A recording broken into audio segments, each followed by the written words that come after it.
And instead of you going, oh man, I left a lot of money on the table. No, you didn't. You got a buyer for life. Go find more assets, more opportunities. You got a buyer for life. Just wholesale those things to them all day long. When writing this offer, we're going to find the maximum allowable offer by knowing the answer for these numbers, okay? Question number one, you guys must identify and determine what is the after repaired value, meaning after you fix it up and do whatever it is you plan on doing to it, what can you sell it for, okay? And don't go crazy here like the wholesalers do. Wholesalers are the biggest liars on planet Earth, because if true legitimate after repaired value is $300,000, when they send you that email blast, they're going to tell you that the after repaired value is $380,000. No, it's not. There's no comps that support that valuation. Don't blow smoke, okay? Check the numbers and make sure that your ARV is accurate. Now, be on the upper side of aggressive, because you're smart and you do really good work and you know how to stage and merchandise the property for sale effectively, so you can command top dollar. But if you don't know how to do those things, then you probably want to be a little bit more conservative on that ARV value, so you make sure that you can get the funding that you need and that you write the right offer. Secondly, how much is the buyer expecting to profit from the home? Okay. So when you make this offer to your prospective seller, you got to build your profit into the offer. Now, remember this adage, okay?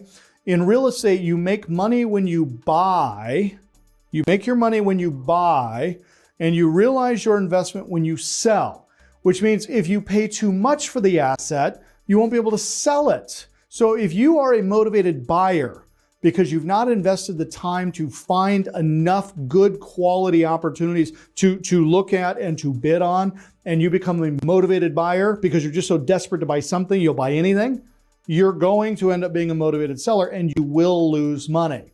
It is a lose-lose scenario. You can never be motivated to buy real estate, okay? We buy because the numbers make it a good deal and the numbers say buy. We don't buy because you woke up this morning and thought, hey, you know what? I should buy some real estate today. That is not the reason to buy real estate. You buy it because the numbers make sense. So build in your profit, build in your costs. How much is it going to cost you to fix it up, to put it into sellable condition? And then you need to include your fixed costs. Fixed costs are your purchase price, your financing costs, your closing costs, your carrying costs, your rehab costs, your monthly gas bill, electric bill, water bill, sewer bill. These are going to be fixed costs. You're going to have those costs every single month, which brings us to the next point, and that is you got to move fast, okay? You guys cannot move slow on this stuff. You've got to move quickly. And then, of course, you need to build in your wholesale fee, okay? How much are you seeking to make from this deal? Now, let me give you guys some baselines, some benchmarks, okay? The average wholesale fee, the average, is about $18,000, but you should not plan on making $18,000. Your minimum net, okay? Now, when you wholesale, you're always going to wholesale for a net amount, which means whoever you're wholesaling the property to, they're going to pay all the fees. Closing costs, excise tax, any seller premiums that are there, any bringing the taxes current, or if it's a subject to deal, taking over the underlying lien, bringing it current, okay? It's a net to you, and the number is $10,000. Baseline. You guys cannot make a living if you're making less than $10,000 on a wholesale deal. Well, some of you are going, well, Lee, I'd be happy just to make $5,000. No. Remember, there's going to be negotiation here, all right? So when you're building in your profit and loss analysis, just plan on and build in a $10,000 wholesale fee, a net fee. Now, if your buyer comes to you and wants to negotiate that net fee down because they need a better price to make their numbers work, that doesn't mean we take a haircut on our fee. No, it means that we go back to the seller and we say, hey, I got good news and I got bad news. The bad news is I don't have enough margin to get this thing sold. The good news is if we can shave off $3,000 on the price we originally agreed to, we can get this thing closed next week, okay? So we apply the downward pressure on the costs from our buyer to the seller. We keep our $10,000. It doesn't move. We are unflexible because you guys have done a lot of work, right? For one, you had to sit through this presentation to learn how to do this the right way. You had to run the ads, talk to the seller, negotiate the deal, get it under contract, market for the buyer. Now you got the buyer. You want to make less? No. So here is your formula. Please write this down.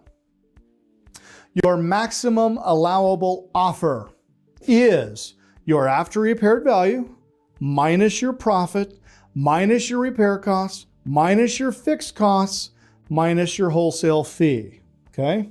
This is your maximum allowable offer. And what you guys can see from this is that we are already building in the person that's gonna buy this property from us. Remember, we're wholesaling this, we're not flipping it. We're already building in their fixed cost, their rehab costs, their purchase price, their carrying costs, and their profit. Because that's the key, that's the secret sauce of wholesaling, is you've got to find good enough deals and leave enough meat on the bone that the person you're wholesaling to can still walk away and make 20, 25 grand. And that is the other baseline number that you need to write down. As a wholesaler, you need to plan on netting 10, okay? But when you're building in your numbers, you need to build in numbers where your end buyer is going to make at minimum $25,000 net. Well, why should they make more than me? Because they're taking on the bulk of the risk. They're the ones that are actually buying the property, taking title in their name, either using their own cash or getting funding through Coco Capital through you as their broker. They're the ones on the hook for making that monthly payment on the debt service. They're the ones making the payment on the taxes and the insurance and the rehab costs and the contractors. They should make more. They deserve to make more. They're doing more, okay? Now, a mentor told me years ago, Lee, don't count other people's money. So don't worry that they're making 25 or 50 or 100. The best outcome you could have, you guys, as a wholesaler is that whoever you wholesaled the house to made $50,000 in cash. And instead of you going, oh man, I left a lot of money on the table. No, you didn't. You got a buyer for life. Go find more assets, more opportunities. You got a buyer for life. Just wholesale those things to them all day long.